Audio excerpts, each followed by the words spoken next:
Capítulo 24. Faço uma promessa impossível. Cede. Não gosto de despedidas, mas preciso lhe contar sobre muitas delas.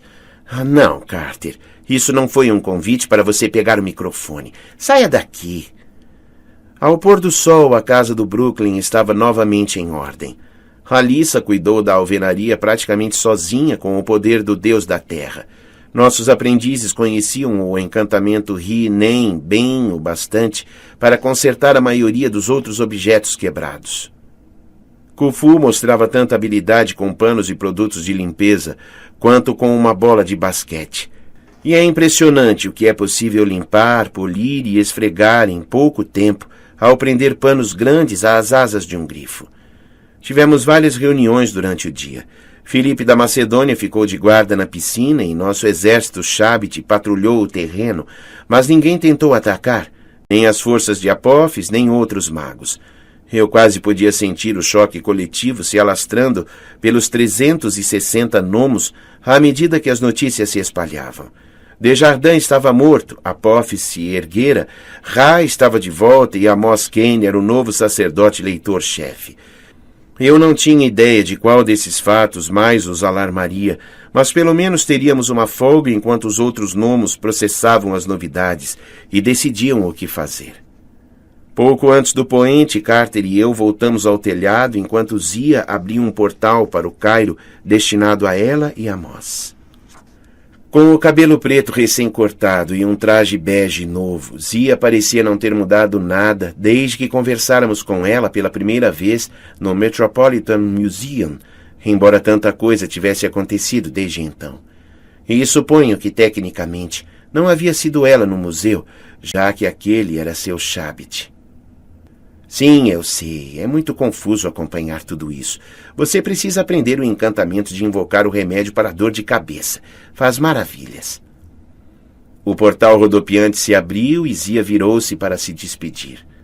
Vou acompanhar Amos, quer dizer, o sacerdote leitor-chefe até o primeiro gnomo, ela prometeu.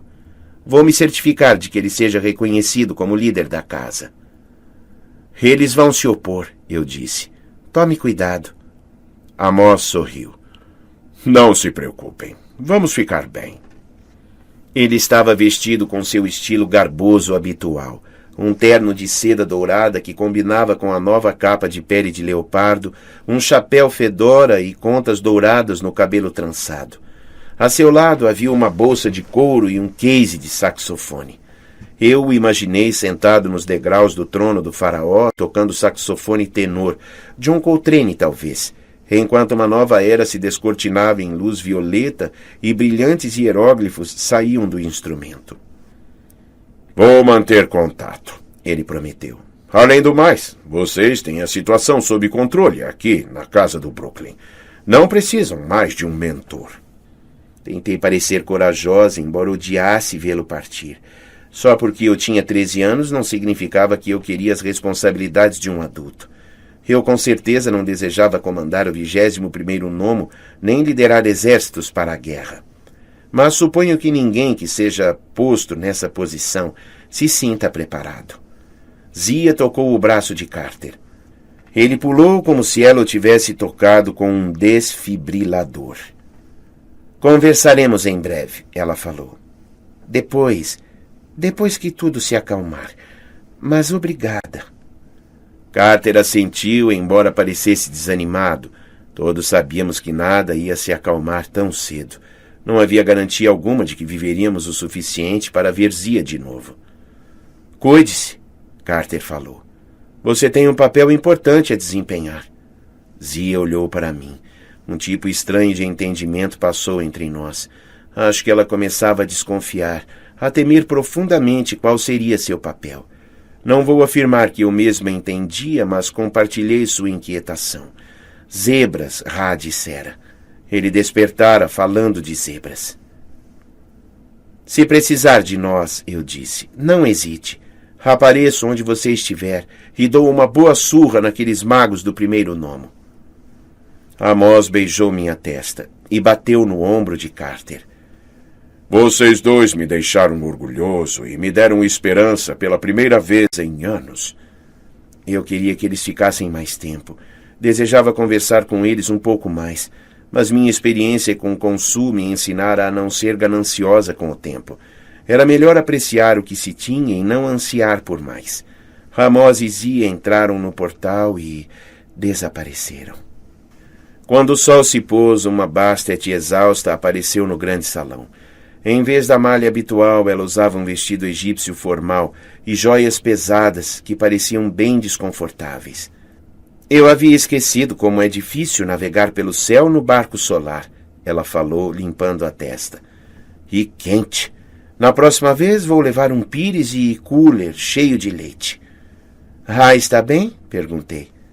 A deusa gata comprimiu os lábios. Do mesmo jeito. Conduzi o barco para a sala do trono dos deuses. Estão providenciando uma nova tripulação para a jornada desta noite. Mas você deveria ir vê-lo antes que ele parta. Jornada desta noite? Carter perguntou. Pelo Duat? Nós acabamos de trazê-lo de volta? Bastet abriu os braços. O que você esperava? Vocês recomeçaram o antigo ciclo. Ra passará os dias no céu e as noites no rio. Os deuses terão que escoltá-lo como se fazia antigamente. Vamos, só temos alguns minutos. Eu estava prestes a perguntar como ela pretendia nos levar até a sala do trono dos deuses. Bastet nos dissera várias vezes que não era habilidosa em abrir portais. Mas então uma porta feita de pura sombra se abriu no meio do ar. Anubis passou por ela, irritantemente tão lindo em seu jeans preto, jaqueta de couro sobre uma camisa branca que envolvia tão bem seu peito, que me perguntei se ele não estaria se exibindo de propósito. Eu suspeitava que não. Era provável que de manhã ele saísse da cama perfeito daquele jeito. Certo. E essa imagem não ajudou a melhorar minha concentração. Olá, Seth, ele disse. Sim, Carter. Ele também falou comigo primeiro. O que posso dizer? Eu sou importante mesmo. Tentei parecer aborrecida com ele. Então é você. Senti sua falta no mundo inferior quando estávamos apostando nossa alma. Sim, eu fico feliz por terem sobrevivido, ele respondeu. Eu não saberia o que dizer em seu velório. Onde você estava? Uma profunda tristeza surgiu em seus olhos castanhos. Em um projeto secundário, ele respondeu. Mas agora precisamos nos apressar. Ele apontou para a porta de escuridão. Só para mostrar que não tinha medo, atravessei primeiro. Do outro lado estava a sala do trono dos deuses. A multidão de divindades se virou para nós. O palácio parecia ainda maior que na última vez em que estivéramos ali. As colunas eram mais altas, pintadas com mais detalhes.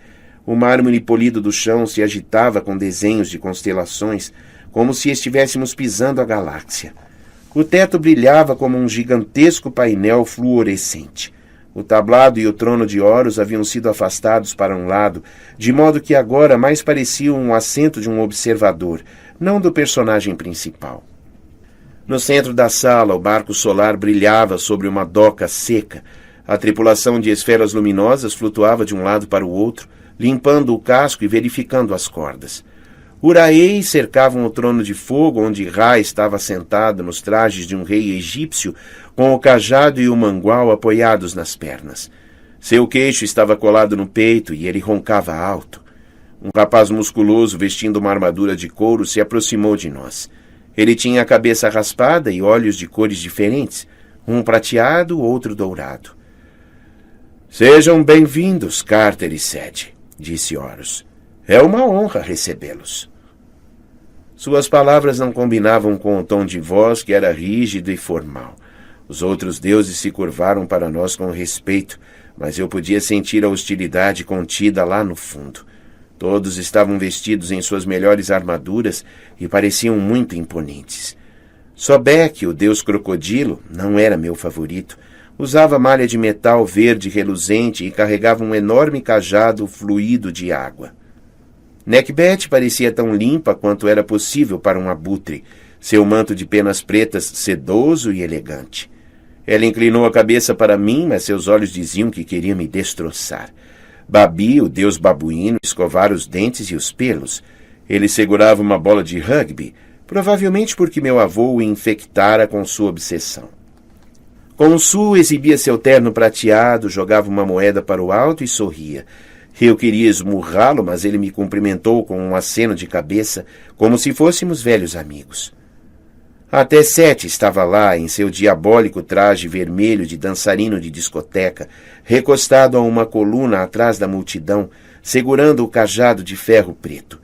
Lembrei que ele havia prometido não me matar até libertarmos Ra, mas, nesse momento, ele parecia relaxado. Ele ajeitou o chapéu e sorriu para mim, como se estivesse apreciando meu desconforto.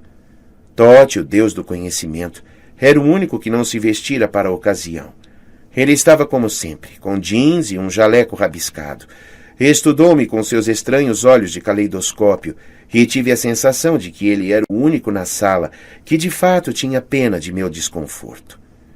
Isis deu um passo à frente. Seus longos cabelos negros trançados caíam nas costas sobre seu vestido delicado. As asas multicoloridas brilhavam atrás dela. Isis se curvou para mim formalmente, mas senti as ondas de frieza que ela emanava. Horus virou-se para os deuses reunidos. Percebi que ela não usava mais a coroa de faraó. Atenção, ele disse a todos. Carter e Sed Kane, que despertaram nosso rei. Que não haja dúvida. Apophis, o inimigo, levantou-se. Temos que nos unir sob Ra. Peixe, biscoito, doninha, resmungou Ra, cochilando, e voltou a roncar. Horus pigarreou. Eu juro lealdade. Espero que todos vocês façam o mesmo. Protegerei o barco de Ra quando passarmos pelo Duat esta noite. Todos vocês se alternarão como seu protetor até o Deus Sol estar totalmente recuperado. Ele falava como se não estivesse nem um pouco convencido de que isso aconteceria. Vamos encontrar um jeito de derrotar Apophis, disse. Agora, celebrem o retorno de Ra. Eu aceito Carter Kane como um irmão. Música começou a soar, ecoando pelas paredes. Ra, ainda em seu trono no barco, acordou e começou a bater palmas. Ele sorria ao ver os deuses caminhando à sua volta, alguns na forma humana, outros se dissolvendo em nuvens, fogo ou luz. Isis segurou minhas mãos. E espero que você saiba o que está fazendo, Sed. Ela falou em um tom gelado. Nosso maior inimigo se ergue e você destrona meu filho e faz de um deus senil nosso líder. Dê uma chance a ele, falei, embora meus tornozelos parecessem estar se transformando em manteiga. Horus segurou os ombros de Carter. As palavras dele não foram mais simpáticas. Eu sou seu aliado, Carter, ele prometeu. Emprestarei minha força sempre que você me pedir. Você vai reviver o caminho de minha magia na Casa da Vida e lutaremos juntos pela destruição da serpente. Mas não se engane. Você me custou um trono. Se sua escolha nos levar a uma guerra, juro que meu último ato antes de ser engolido por Apophis será esmagar você como se fosse um mosquito. E se ganharmos esta guerra sem a ajuda de Ra, se você tiver me desgraçado por nada, juro que a morte de Cleópatra e a maldição de Akhenaton vão parecer insignificantes, comparadas à ira com que me lançarei contra você e sua família por toda a eternidade. Entendeu? Devo dizer que Carter não se acovardou sob o olhar penetrante do deus da guerra. Apenas faça a sua parte, ele disse. Horus riu alto como se ele e Carter tivessem acabado de contar piadas um ao outro. Agora vá, Carter. Veja qual foi o preço de sua vitória. Vamos torcer para que todos os seus aliados não compartilhem o mesmo destino. Horus virou as costas para nós e se juntou à comemoração. Isis sorriu para mim uma última vez e se dissolveu em um arco-íris cintilante. Bastet ficou a meu lado, contendo a língua, mas tive a impressão de que ela queria destroçar Horus como se ele fosse uma almofada. Anubis parecia constrangido. Eu sinto muito, Sed. Os deuses podem ser ingratos? Perguntei. Irritantes? Ele corou. Imaginei que Anubis pensou que eu me referia a ele. Às vezes demoramos para perceber o que é importante, ele respondeu finalmente. Às vezes levamos tempo para apreciar algo novo, algo que pode nos tornar melhores. Ele cravou em mim aqueles olhos ternos e eu quis derreter completamente. Temos que ir, Bastet interrompeu. Ainda há mais uma parada se tiverem disposição. O preço da vitória, Carter lembrou. Bess? Ele está vivo? Bastet suspirou. Pergunta difícil. Venham por aqui. O último lugar que eu queria ver novamente era terras ensolaradas. Pouco havia mudado na casa de repouso. Nenhuma luz renovadora do sol ajudara os deuses senis. Eles ainda empurravam seus suportes para Soro. Batiam nas paredes e cantavam velhos hinos enquanto procuravam em vão templos que já não existiam mais. Um novo paciente se juntara a eles. Bess estava sentado em uma cadeira de vime, vestindo camisola hospitalar, olhando pela janela para o lago de fogo. Tawaret estava ajoelhada ao lado dele, os pequeninos olhos de hipopótama vermelhos de tanto chorar. Ela tentava convencê-lo a beber o líquido de um copo. A água escorria pelo queixo do deus anão. Ele olhava inexpressivamente para a cachoeira de fogo ao longe, seu rosto carrancudo banhado pela luz vermelha. Os cabelos encaracolados haviam sido penteados e ele vestia uma camisa havaiana azul, nova e short, então parecia estar bem confortável. Mas sua testa estava franzida. Os dedos apertavam os braços da cadeira, como se ele soubesse que devia se lembrar de alguma coisa, mas não conseguisse. Tudo bem, Bess. A voz de Tawaret oscilava enquanto ela limpava o queixo do deus anão com um guardanapo. Vamos trabalhar nisso. Eu vou cuidar de você. Então ela nos viu. Sua expressão endureceu. Para uma bondosa deusa do parto, Tawaret podia parecer bastante assustadora quando queria. Ela bateu no joelho do deus anão. Já volto, querido Bess. Ela se levantou, o que era uma proeza com aquela barriga enorme, e caminhou em nossa direção. Como ousa vir aqui? Como se já não tivesse feito o bastante? Eu estava quase chorando e pedindo desculpas quando percebi que a raiva não era dirigida a Carter ou a mim. Ela olhava para Bastet. Tawaret. Bastet ergueu as mãos abertas. Eu não queria que fosse assim. Ele era meu amigo. Ele foi um de seus brinquedos! Tawaret gritava tanto que alguns pacientes começaram a chorar. Você é egoísta como todos de sua espécie, Bastet. Usou Bess e o descartou. Você sabia que ele a amava e tirou proveito disso. Brincou com ele como se fosse um rato entre suas patas. Isso é injusto, Bastet murmurou, mas seu cabelo começou a arrepiar, como acontecia quando ela sentia medo. Eu não podia culpá-la. Poucas coisas são tão assustadoras quanto uma hipopótama enfurecida. Tawaret bateu o pé no chão com tanta força que quebrou o salto do sapato. Bess merecia mais que isso. Ele merecia alguém melhor que você. Tinha um bom coração. Eu nunca o esqueci. Senti que estávamos a um passo de uma violenta briga entre uma gata e uma hipopótama. Não sei se falei para salvar Bastet ou para poupar os pacientes traumatizados ou para amenizar minha culpa, mas me coloquei entre as deusas.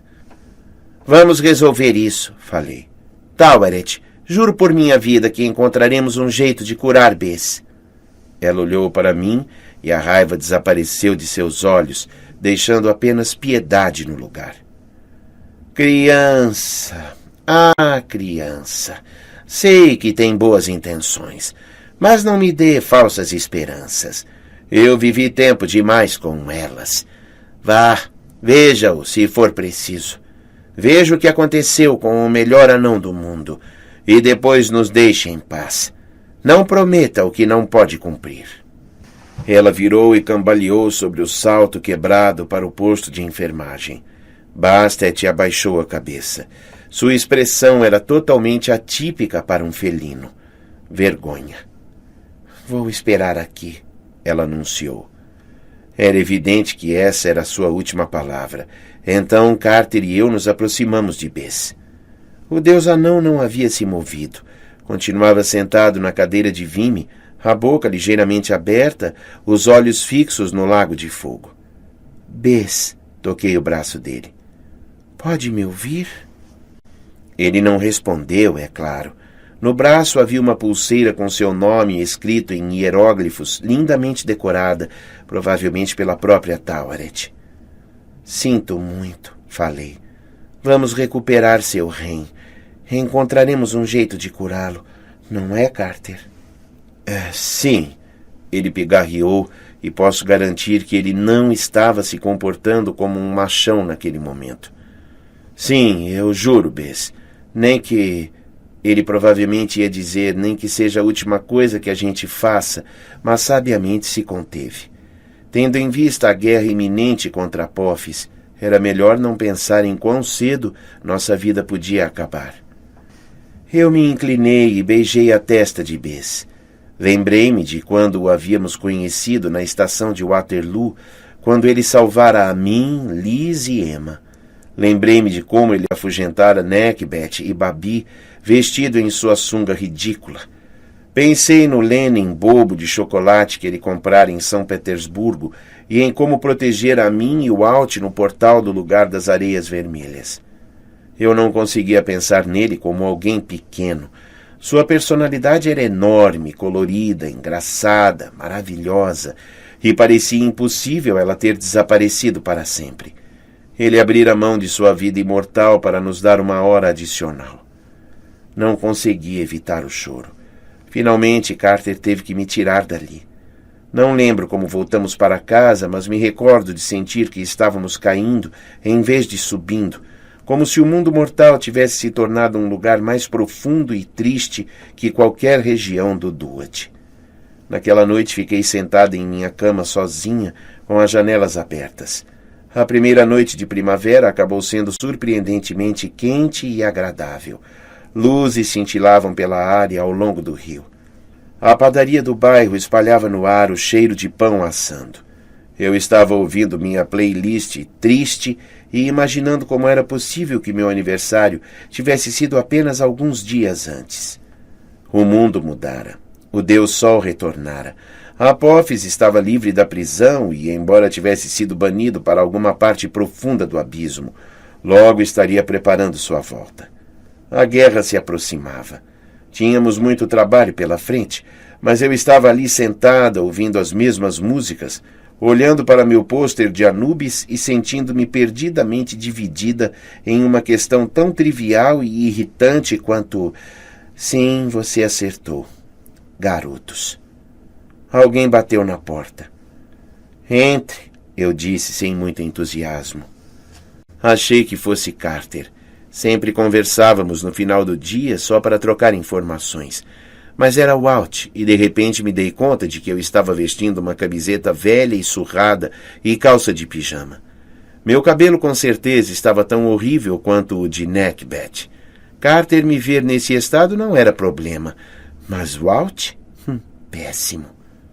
O que está fazendo aqui? Perguntei num grito um pouco alto demais. Ele piscou, obviamente surpreso com minha falta de hospitalidade.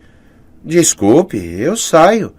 Não, quer dizer, tudo bem. Você me surpreendeu, só isso. E sabe, temos regras sobre meninos visitarem quartos de meninas sem supervisão. Percebi que o comentário era quadradão demais para mim, quase carteirístico, mas eu estava nervosa. O Alt cruzou os braços. Eram belos braços. Ele usava sua camiseta de basquete e short, e no pescoço eu via a habitual coleção de amuletos. Ele parecia tão saudável, tão atlético, que era difícil acreditar que estava morrendo por causa de uma maldição ancestral. Bem, você é a instrutora, ele disse. Não pode me supervisionar? Eu com certeza estava terrivelmente vermelha. Certo. Acho que se você deixar a porta entreaberta... o que o traz aqui? Ele se apoiou à porta do armário. Fiquei apavorada ao perceber que ela ainda estava aberta, exibindo o pôster de Anubis. Muitas coisas estão acontecendo. ele disse. Você já tem muito com que se preocupar. Não quero que se inquiete comigo também. Tarde demais, reconheci. Ele assentiu como se compartilhasse minha frustração. Aquele dia no deserto, em Bahia, você me acharia louco se eu dissesse que foi o melhor dia de minha vida? Meu coração disparou, mas tentei ficar calma. Bem, o transporte público no Egito, os bandidos nas estradas, camelos fedorentos, múmias romanas psicóticas e fazendeiros de tâmaras possuídos. Puxa, foi um dia e tanto. E você, ele acrescentou. Sim, bem, acho que me enquadro na lista de catástrofes. Não foi isso que eu quis dizer. Eu me sentia uma péssima supervisora, nervosa e confusa, tendo pensamentos nada supervisores. Meus olhos oscilaram para a porta do armário. Walt percebeu. Ah! Ele apontou para Anubis. Prefere que eu feche a porta? Sim, respondi. Não, talvez. Quer dizer, não importa. Quer dizer, não que não importe, mas... Walt riu como se meu desconforto não o incomodasse nem um pouco. Sadie, escute. Só queria dizer que, aconteça o que acontecer, eu fico feliz por ter conhecido você. Fico feliz por ter vindo ao Brooklyn. Jazz está procurando uma cura para mim. Talvez ela encontre alguma resposta. No entanto, de qualquer maneira, tudo bem. Não está tudo bem. Acho que minha raiva surpreendeu mais a mim que a ele. Walt, você está morrendo por causa de uma maldição. E eu tive Menshikov bem ali, pronto para me dizer qual era a cura, e falhei. Como falhei com Bess. Sequer consegui trazer Ra de volta direito. Estava furiosa comigo mesma por chorar, mas não consegui me conter. Walt se aproximou e se sentou a meu lado. Ele não tentou me abraçar, o que foi até bom. Eu já estava bastante confusa. Você não falhou comigo, ele disse. Não falhou com ninguém. Fez o que era certo, e isso exige sacrifícios. Não o seu, respondi. Não quero que você morra. O sorriso dele fez eu me sentir como se o mundo tivesse sido reduzido a somente 2 pessoas. O retorno de Ra pode não ter me curado, ele disse, mas me deu esperança. Você é incrível, Sadie. De um jeito ou de outro, vamos fazer isso dar certo. Não vou abandoná-la. Isso soava tão bom, tão excelente e tão impossível. Como pode prometer isso? Ele olhou para o retrato de Anubis e depois para mim. Simplesmente tente não se preocupar comigo. Precisamos nos concentrar em derrotar Apophis. Alguma ideia de como fazer isso?